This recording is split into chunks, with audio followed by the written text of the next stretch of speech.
Let's be clear that Tommy Robinson or Stephen Yoxley is a disreputable character, and actually I think he's posing with the army in order to try and get respectability for his very poor views. I was born in an army hospital, my father was in the army. It's that the values that are held up is because Stephen Yoxley has deep racist views, particularly towards Muslims. And considering the necessary actions of the British Army in its deployment, I think the idea that racism or Islamophobia is something which is acceptable is something which we have to disreputable. This is not rumour. He was in the BNP. He organised 214 demonstrations which led to violence, in particular violence aimed at Muslim community and other communities, and I think that he's not a good representative of society. He should be something which is rejected. He says he's a politician, he's in the EDL, he's the leader of that, and he denies he's racist. But the fact is, these are young men in uniform standing with a man who's perceived by so many to have a very unsavoury background and characteristic. Well, I mean, as Weyman said, he's clearly used this as an opportunity to try and curry a bit of favour, to try to create a bit of noise, as it were. So I think we need to bear that in mind, that he's the one that's posted this to social media. He's clearly the one that has gone out to use this to his own benefit. Talking about your father's military background, are you concerned that this sort of behaviour could put young people off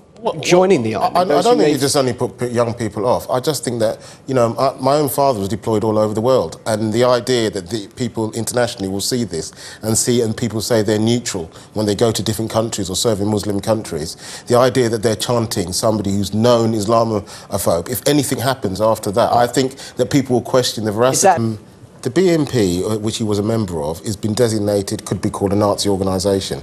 And I want to be really clear about this. Public servants, the police, the security services, to be endorsing or even chanting somebody's name that can bring us all into disrepute is not something to be taken lightly, because people are questioned by this. I think trying to say it's hijinks, we're talking about people that are armed with deadly force and are supposed to make quick judgments in things. And actually, just to dismiss it, I think actually leads to a much more dangerous situation. It seems that I think he's somebody who shouldn't be associated with the British Army, nor should they associate. And that's the reason why people... Did these guys purposely associate themselves with this? I mean, it was Robinson who posted the video, and they just happened to bump into him and the video was filmed.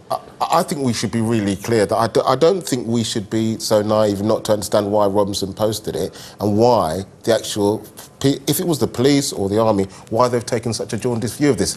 Tommy Robinson has organised very violent demonstrations. When he brought soldiers onto the demonstration that took place after Luton inside Stoke, the army took a very clear view. Plus, after National Action was involved in the killing of Joe Cox, in which 2 people in the army were captains, the government and the army have said that they don't want this to happen again. And that's part of the reason why they've said they want to make sure those views are never mainstreamed inside the army. And I think that's the reason why they're taking it seriously, because they have had those incidents and they want to make sure that doesn't reoccur.